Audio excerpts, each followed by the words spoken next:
बिस्मिल्लाहिर्रहमानिर्रहीम। अल्हम्दुलिल्लाहि रब्बिल आलमीन वल आक़िबतु लिल मुत्तक़ीन वस्सलातु वस्सलामु अला सय्यिदिल अंबियाइ वल मुरसलीन सय्यिदिना व मौलाना मुहम्मदिन व आलिहि व अस्हाबिहि अजमाइन। अम्मा बअद फ़क़द क़ाल रसूलुल्लाह सल्लल्लाहु अलैहि वसल्लम इन्ना अशद्दन्नासि अज़ाबन यौमल क़ियामति अल मुसव्विरून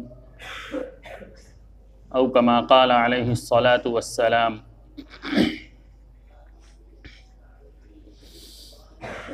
मुहतरम भाइयों, दोस्तों, बुज़ुर्गों, गुज़श्ता 2 जुमा से आपसी मुआमलात और लेन देन के सिलसिले में कुछ गुफ्तगू आप हज़रात के सामने की गई थी। मैंने जो हदीस पढ़ी थी उसका ख़ुलासा ये था, रसूलुल्लाह सल्लल्लाहु अलैहि वसल्लम ने इरशाद फरमाया था कि जो ताजिर अमानतदारी और सच्चाई के साथ तिजारत करेगा उसका हश्र अंबिया, सिद्दीक़ीन और शुहदा के साथ होगा। और इसके मुकाबले में दूसरी हदीस जो आप हज़रात के सामने पढ़ी गई थी कि ताजिरों का हश्र क़यामत के दिन फ़ाजिर लोगों के साथ किया जाएगा और फिर उसमें से 3 तरह के ताजिरों को अलग किया गया जिनका हश्र फ़ाजिरों के साथ नहीं होगा। वो 3 ताजिर कौन थे? वो वही जिसके अंदर तक़वा की सिफ़त हो, सच्चाई की सिफ़त हो और अमानतदारी की सिफ़त हो। यानी कारोबार करे तो अमानतदारी के साथ, सच्चाई के साथ, उसके अंदर झूठ, फ़रेब, धोखा, ये सारी चीज़ें उसके अंदर ना हो। इस सिलसिले में कारोबार की कुछ शक्लें जो लोगों के दरमियान राइज हैं मुआशरे में और वो सही नहीं हैं, कुछ शक्लें आप हज़रात के सामने आई थी। कुछ और भी शक्लें हैं। यूँ तो मुआमलात जो किए जाते हैं वो हर आदमी का मामला उसके साथ है और रोज़ाना उसमें नई नई सूरतें पेश आती हैं, लेकिन कुछ मोटे मोटे मसाइल जो आपस में होते हैं और अमूमन वो गलत हैं, लेकिन उसकी तरफ लोगों की तवज्जो नहीं है। उसमें से एक मसला जो पहले भी आप हज़रात सुन चुके हैं कि आपस के अंदर जो मुआमलात होता है वो 2 तरह का होता है। एक तो नक़द मुआमला है और एक उधार का मामला होता है। नक़द अगर मामला हो, कैश का मामला हो, तो आप हज़रात जानते हैं कि उसके अंदर सामान की कीमत कम लगती है और उधार का मामला तय किया जाए, ड्यू का रेट तय किया जाए तो उसकी कीमत ज़्यादा होती है। नक़द के अंदर कीमत का कम होना और उधार के अंदर कीमत का ज़्यादा रखना ये शरअन जायज़ है। इसके अंदर कोई हरज नहीं कि कीमत का ये तफावत हो, नक़द और उधार के रेट का फ़र्क हो, ये जायज़ है।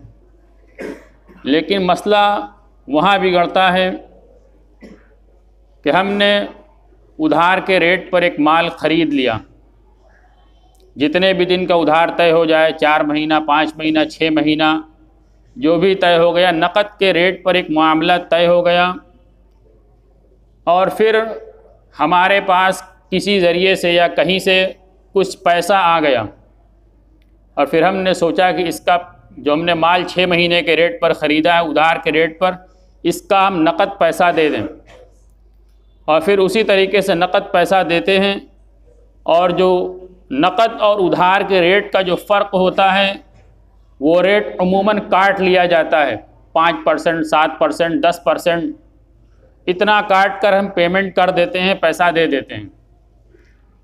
ये उधार मामला करने के बाद नक़द के तौर पर उसका पेमेंट करना और उसका डिफरेंस को काटना, हम ये समझते हैं कि जायज़ है कि हम नक़द में ख़रीदते तो हमें इतने का मिलता और उधार में इतने का। उधार हमने ख़रीदा है, नक़द पेमेंट कर रहे हैं, तो जो फ़र्क है उसको हमने काट लिया।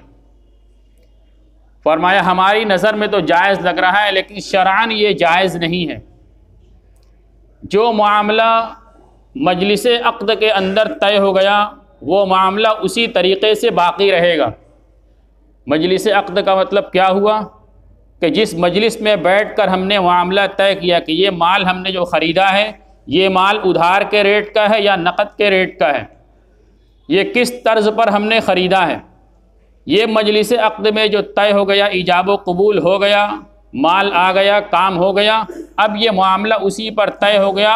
मजलिस के ख़त्म होने के बाद अब उसके अंदर तब्दीली नहीं हो सकती। अब अगर चाहे पेमेंट हम आज दें, 1 महीने में दें, 15 दिन में, जब भी दें, जो मामला हमारा तय हुआ है जितने रेट का हमें उतना ही देना पड़ेगा। यानी उधार के रेट पर तय हुआ है और हम नक़द पेमेंट करेंगे तब भी हमें वो उधार ही वाला रेट देना पड़ेगा। ये डिफरेंस जो काटेंगे ये काटना जायज़ नहीं है, इसलिए कि मजलिस अक़्द में एक मामला तय हो चुका है। इसी तरीक़े से आजकल एक सूरत ये भी चलती है कि माल ख़रीदते हैं और माल का रेट जो है तो अमूमन यानी कुछ हालत में तय नहीं होता। माल इस तरीक़े से आता है कि कारीगर माल जमा कर रहा है और हमने उससे एक रेट उस पर लिखवा दिया कि मिसाल के तौर पर उधार के रेट इसके ऊपर आप भरते जाइए। अब 1 महीने के बाद जब पैसा देने का वक्त आएगा, उस वक्त हमारे पास जितने नक़द की गुंजाइश बनेगी उतना हम नक़द कर देंगे, बाकी हम उधार कर देंगे। नक़द का रेट इतना होगा, उधार का रेट इतना होगा। जितने नक़द की गुंजाइश बनेगी उतना पेमेंट हम कैश कर देंगे, बाकी उधार के रेट से हम आपको पेमेंट दे देंगे, या उसका कुछ फ़ीसद तय कर लेंगे, आधा नक़द दे देंगे, आधा उधार दे देंगे। फरमाया ये सूरत भी जायज़ नहीं है। वही है कि मामला मजलिस अक़्द में तय हो जाना चाहिए कि ये माल जो आया है ये नक़द है या उधार है, ये कैश है या ड्यू है, किस तरीके से ये मामला आया। अब वो माल जो आपके पास आया उसके बारे में कुछ तय नहीं। 1 महीना गुजरने के बाद माल बेचने वाले को पता ही नहीं है कि उसको कितना मिलेगा, क्या मिलेगा, क्या नक़द मिलेगा, क्या उधार मिलेगा, वो अंधेरे में। फरमाया ईजाब व कबूल के वक्त मामला बिल्कुल बेगुबार होना चाहिए।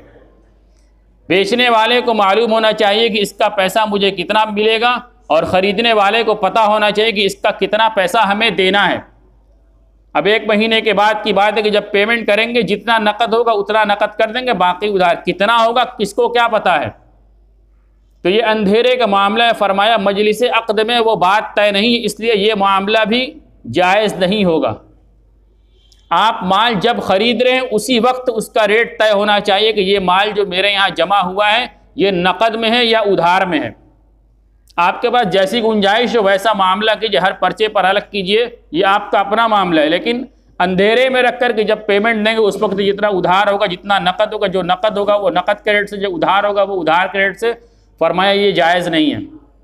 मजलिस अक़्द में रेट तय हो जाना चाहिए, वो उसकी जो बुनियाद होती है कि ये मामला नक़द है या उधार, वो उसी वक्त तय हो जाना चाहिए।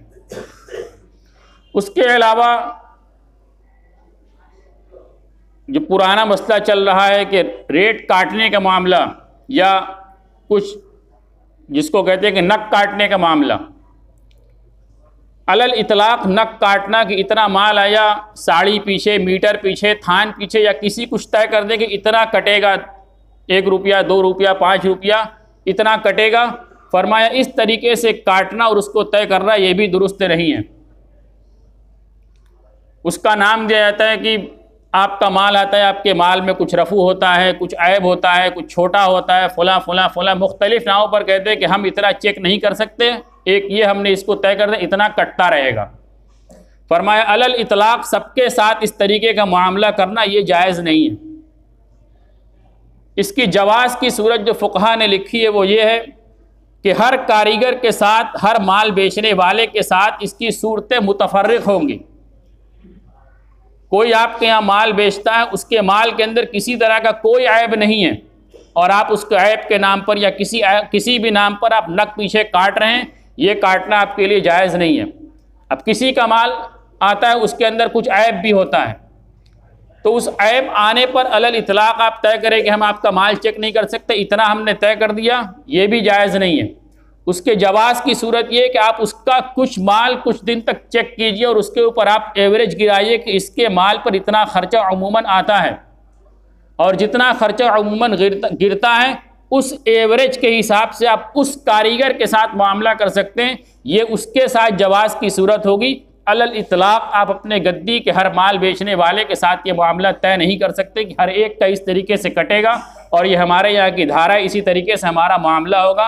ये आपके यहाँ की धारा है, लेकिन ये इस्लाम की धारा नहीं है, ये इस्लामी धारा नहीं है। जितने में जिसने माल बेचा है उतना उसको पैसा मिलना चाहिए। उसने सही माल बेचा है, आप अपने यहाँ के धारा के हिसाब से कीजिए तो कटता रहेगा।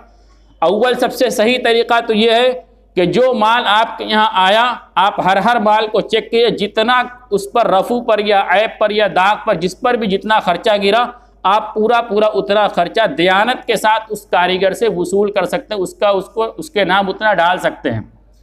लेकिन कारोबार बहुत बड़ा है, हम सारा माल चेक नहीं कर सकते, तो उसके लिए इतनी फ़ुक़हा ने इजाज़त दी कि उसका कुछ माल चेक करने के बाद उसके अंदर ऐब वगैरह पर जो खर्चा आता है उस एवरेज के हिसाब से आप उसके साथ मामला कर सकते हैं। हर एक के साथ आप वही धारा नाफिज करें, ये आपके लिए जायज़ नहीं है। इसलिए कि सबके माल के अंदर ऐब निकले, सबके माल के अंदर कमी निकले, ये जायज़ नहीं है। फरमाया तिजारत का मामला ये इंतहाई बारीक मामला है। हम तिजारत करते हैं, हम कारोबारी बन जाते हैं। हज़रत उमर रज़ी अल्लाह तआला अन्हु के ज़माने के अंदर बाज़ार के अंदर दुकान खोलने की इजाज़त उस वक्त तक नहीं मिलती जब आप मामलात के सारे हलाल और हराम के मसाइल को न सीख लें। आज हम ये समझते हैं कि हम कारोबार कर रहे हैं, हम जैसे चाहें कारोबार करें, हम एक मसला मौलवी साहब के सामने पेश करें और सारी कोशिश ये हो कि मौलवी साहब किसी तरीके से इसको जायज़ कर दें।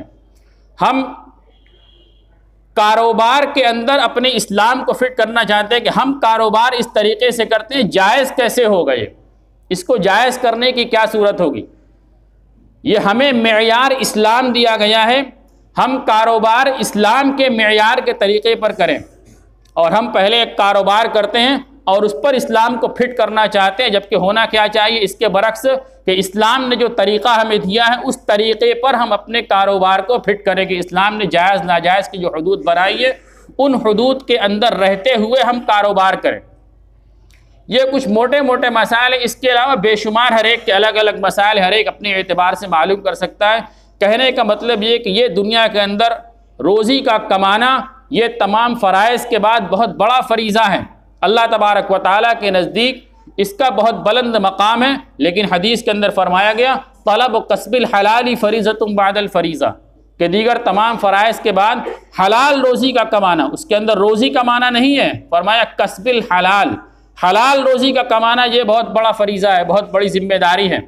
ये नहीं कहा कि सिर्फ किसी भी तरीके से कमा लिया जाए, हलाल कमाना ये जिम्मेदारी, और हलाल कमाने की हदूद हैं किस तरीके से किसी का एक हब्बा हमारे यहाँ दबने ना पाए, हम झुकता हुआ तौले। हदीस के अंदर फरमाया गया जिन वरजह, तौलो और झुकता हुआ तौलो। ये सिर्फ तौलने के बारे में नहीं, हम कोई भी मामला करें तो हम दें तो झुकता हुआ दें, हम माल दें तो झुकता हुआ माल दें, हम पेमेंट दें तो पूरा पैसा दें। हमारे यहाँ किसी का एक हब्बा निकलने ना पाए, एक पाई हमारे यहाँ किसी की बकाया ना रहे, वरना क़यामत के दिन हुकूकुल इबाद का मामला बहुत सख्त होगा। नेकी के ज़रिए से उसको हमें बहरहाल अदा करना पड़ेगा। अल्लाह तबारक व तआला का जो मामला हुकूकुल्लाह का मामला, अल्लाह तबारक व तआला चाहेंगे तो माफ़ फरमा देंगे, लेकिन हुकूकुल इबाद का मामला बंदा जब तक माफ़ नहीं करेगा वो माफ़ होने वाला नहीं, अल्लाह तबारक व तआला उसको माफ़ नहीं करेंगे। और इस कारोबारी मामलात के अंदर हर एक अपने गिरेबान में झांक के देख सकता है किसके ऊपर किसका कितना हक़ बकाया है और हम कितना दे रहे हैं। इसके अलावा एक मसला और है जिसके मैंने हदीस पढ़ी, वक्त पूरा हो रहा है, तस्वीर के बारे में कि तस्वीर का बनाना ये जायज़ है या नाजायज़ है और उसके अंदर क्या क्या सूरतें चल रही हैं। इंशाअल्लाह इस बारे में मसला अगले जुमा के अंदर अर्ज़ किया जाएगा। तफसीली मसला है, मुख्तसर वक्त में नहीं होगा। अल्लाह तबारक व तआला हम सबको अमल की तौफ़ीक़ अता फ़रमाए। व आखिरु दावाना अनिल हम्दुलिल्लाहि।